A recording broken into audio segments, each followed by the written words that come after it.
Hello, everyone, and welcome to Literary Tales. I'm your host, Paul Krause, and in this episode, we're exploring Shakespeare's great and infamous play, Macbeth, as an allegory of theology. Macbeth is a short play compared to the rest of Shakespeare's masterful canon.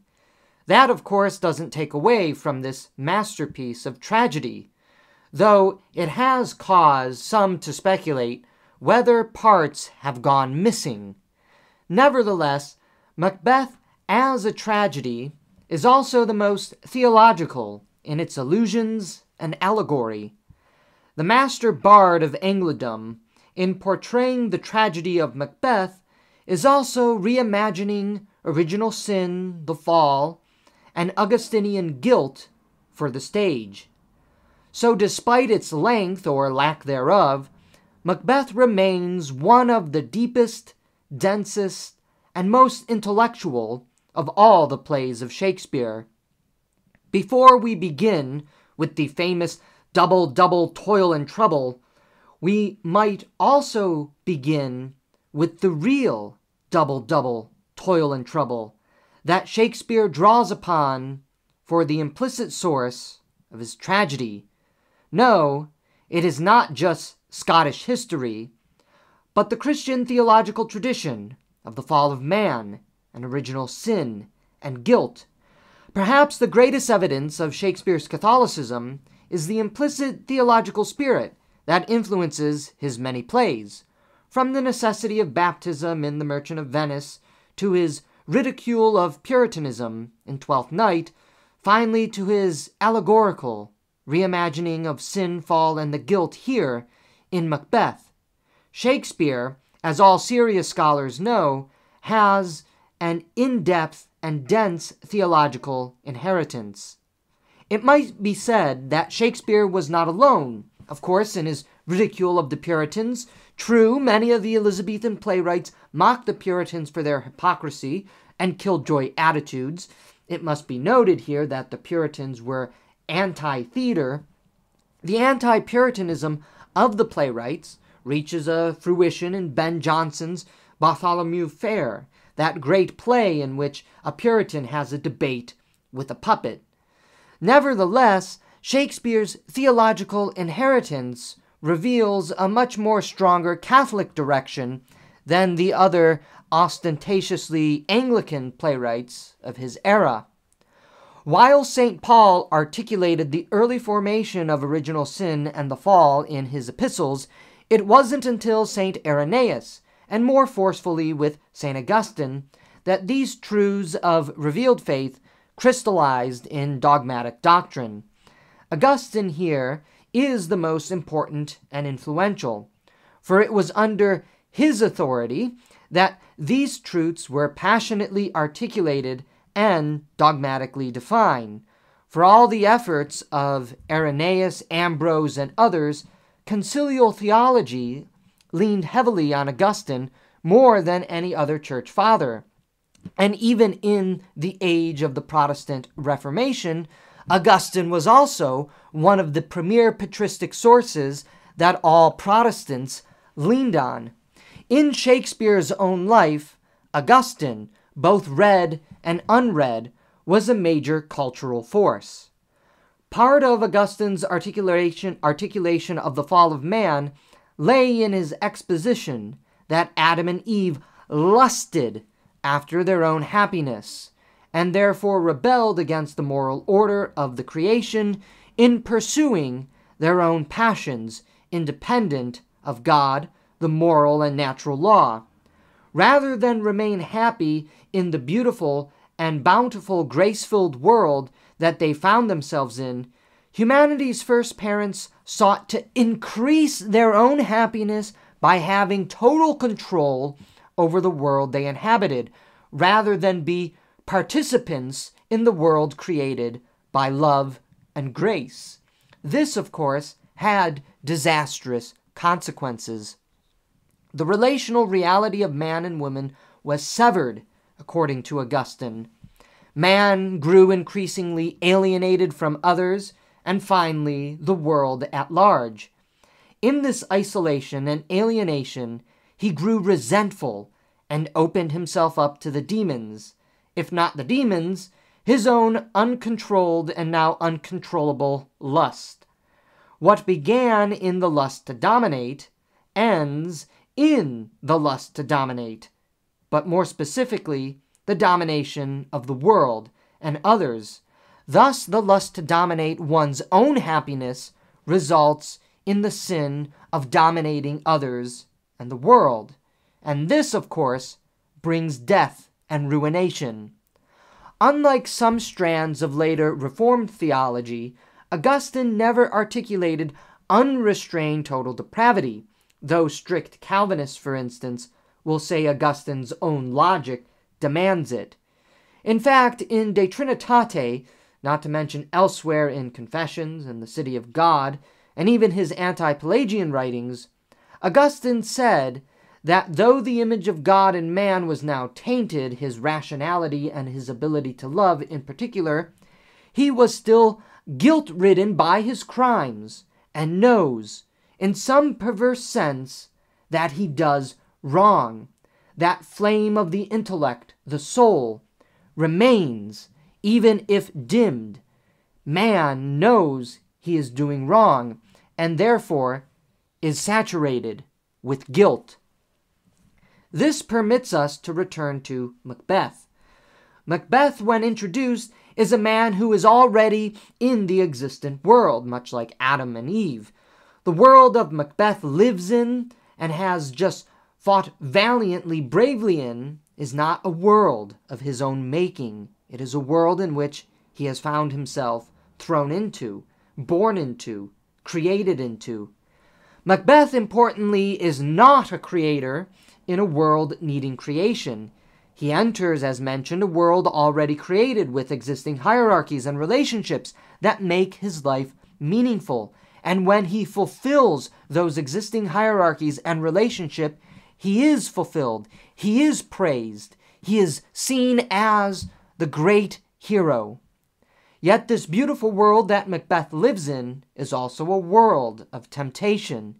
He is tempted by the witches, and then by his own wife. If he only reach out and take what is not his, it can be his. And any reader of Genesis immediately sees the allusions to that book in Macbeth.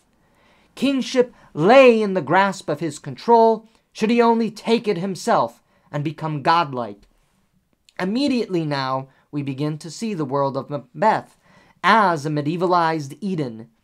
Macbeth's world is already an existent garden he finds himself in, and he is about to transgress the boundaries that are meant to be off limits to him. In this world there is temptation, the temptation of other spirits and the temptations of his wife. He, as we know, succumbs to temptation. In fact, the allusions to Eden, the serpent, and the fall, as mentioned, are made very explicit to readers. When Lady Macbeth comes to tempt Lord Macbeth to commit the heinous sin of murder and usurpation, never forgetting that they are doing so to increase their own happiness and power, which is the strain of understanding sin that Shakespeare understood from his theological education, she appeals to Macbeth by saying, quote, "Shall sun that morrow see your face, my thane, is as a book when men may read strange matters, to beguile the time, look like the time, bear welcome in your eye, your hand, your tongue, like the innocent flower, but the serpent under it." Notice, again, how she fills her speech with allusions to the book of Genesis, and specifically the serpent. When King Duncan does come to stay with Macbeth, which is also a sign of affection and reward for Macbeth's heroism, his fulfilling those hierarchies and relationships that he originally finds himself in, the serpent, Macbeth, does strike. And strike him with a venomous bite he does. in the form of a steel dagger. Duncan's death leads to a chaotic scene, an emotion of events that quickly spiral out of control and lead to further death and destruction. We should also remember that in the contemplating to kill Duncan, the moral order is inverted, with the angels above calling for restraint, while the furies below crying out for blood. Macbeth chooses the latter, and therefore rejects the moral order implanted inside of him and ordered external to him in his rebellious and usurping act of violence, echoing the Christian understanding of mankind's original sin, a grotesque act of violence and usurpation. Macbeth's murder of Duncan, the play's imaginative instantiation of the original sin, leads to the fall of Macbeth from those lofty heights he had just been riding. It also brings about the ruination of the world. Macbeth's sinful act not only has consequences for himself and his wife, but the whole world, which oscillates towards chaos and imbalance as a result. As the Shakespeare scholar R.V. Young notes, Macbeth is thus a tragedy of the spiritual contingency of human life. Macbeth lives out the conflict between the protagonist's knowledge of what he ought to do and what his sinful will desires. Another essential aspect of Augustine's development of the fall is not merely original sin, but original guilt. And this, specifically for Augustine, is what original sin, frankly, is all about. Man is tormented by this heinous ancient crime that courses through his very blood. Memory of the Edenic paradise, absolute truth and beauty, and knowledge of that crime which destroys truth and beauty causes psychological trauma inside of him. It is what fuels man's alienation from the world, from truth, beauty, and goodness. So too is this reality manifested in the anguish of Macbeth. Exiled from the original justice he was occupying before the murder of Duncan, Macbeth wanders about in torment over his deed. He is a guilt-stricken wanderer, exiled, alienated. "Whence is that knocking?" he says. "How is it with me when every noise appalls me? What hands are here? Ha! They pluck out mine eyes. Will all great Neptune's ocean wash this blood clean from my hand? No, this my hand will rather the multitudinous seas of Incarnadine, making the green one red." Further to this reality, as Macbeth is overwrought by guilt, "I hear it by the way, but I will send. There's not a one of them in his house. I keep a servant freed, I will tomorrow, and betimes I will to the weird sisters, more shall they speak, for now I am bent to know, by the worst means the worst. For mine own good, all causes shall give way. I am in blood, steeped in so far that I should wade no more, returning were as tedious as going over. Strange things I have in my head that will to hand, which must be acted ere they may be scanned." Macbeth, as we can see, is guilt-stricken by his crime. He talks and talks and talks about being drowned in blood, and whether or not the blood, the crime that he is in, can be washed away. He knows he has done wrong, but now, naked of grace, he falls only further into that pit of the abyss. As Macbeth falls further into that pit, he is also increasingly alienated from the world he formerly called home. Lady Macbeth has been his sinisterly faithful wife and companion so far in the play, but after the murder, he grows even alienated from her. It was she who had originally tempted Macbeth along with the witches to commit the murder and usurp the crown for himself. Now, however, Macbeth conceals his very thoughts from her. The plan to kill Banquo and Fleance is purely conjured up in his own mind, and he refrains from consulting Lady Macbeth on the matter. Macbeth is a murderer on the run. Worse, he is alienated and isolated, the deprivations of relationships that come as a result of sin.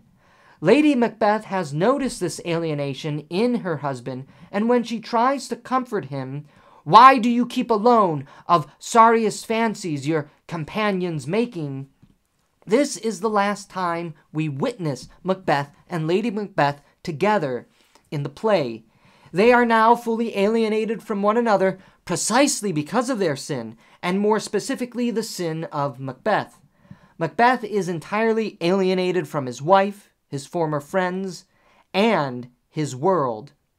In this alienation, Macbeth's lust to dominate grows, not because he is intrinsically evil, but because alienation leads to a vengeful hatred toward everything good and beautiful and wholesome in the world. Sin causes one to look upon beauty, goodness, and love with eyes of scorn. The lust to dominate is all that man has left once fallen and stripped of that original grace, that original love that brings him into a relationship with the world around him. The power that Macbeth has, his venom in defending what he has sinfully taken, are all channels for his rage and discontent stemming from that sinful crime. Life, completely stripped bare by Macbeth's own doing, is now completely meaningless. Tomorrow and tomorrow and tomorrow creeps in this petty pace from day to day, to the last syllable of recorded time, and all our yesterdays have lighted fools the way to dusty death. Out, out, brief candle! Life's but a walking shadow, a poor player that struts and frets his hour upon the stage, and then is heard no more. It is a tale told by an idiot, full of sound and fury, signifying nothing. Macbeth's sin, fall, and alienation has led him to the nothingness of sinful reality. From dust thou art, and to dust thou shalt return. What makes the tragedy of Macbeth even more poignant is the fact that Macbeth knows he has done wrong and is wrecked by terrible nightmares, guilt. Everything he does only adds to this burden as he digs his own grave. The wages of sin is death, so death is how the play ends. Macbeth, having committed the original sin, having fallen from his original grace and justice in the beautiful world he lived in, and having become alienated from everything and everyone in that world, including his wife and friends, dies when confronted by the instruments of justice, Macduff and Seward. Punishment for sin is the justice that is deserved for it. So the play, paradoxically, ends with justice and restoration of the world, destroyed by Macbeth's crimes. But given the very personal nature of the play, focusing on Macbeth, it is a tragedy because of his crime, fall, and death, without redemption. It is made more tragic by the fact that we saw Macbeth in his prelapsarian glory and honor, the wrestling he suffered between good and evil, and his conscious choice for evil instead of good. From start to finish, Macbeth is saturated in a theological world with theological resonance and allusions, as many great Shakespearean scholars know, just like R.V. Young said in explaining the theology and religious allegory within the play. It is hardly devoid of religious or theological significance, as the worst interpreters of Shakespeare try to assert. Once familiar with the Bible and the Christian tradition, which Shakespeare was also intimately familiar with, we can begin to unlock the wonders of Shakespeare's allegories baked into his plays, especially here in Macbeth. Only those blind to theology, willfully or ignorantly so, are incapable of seeing the evidence in his plays. We can say, irrespective of what personal theology moved and governed Shakespeare, that he was, in fact, one of the greatest Christian artists who ever lived, and Macbeth is but one little testament to that truth.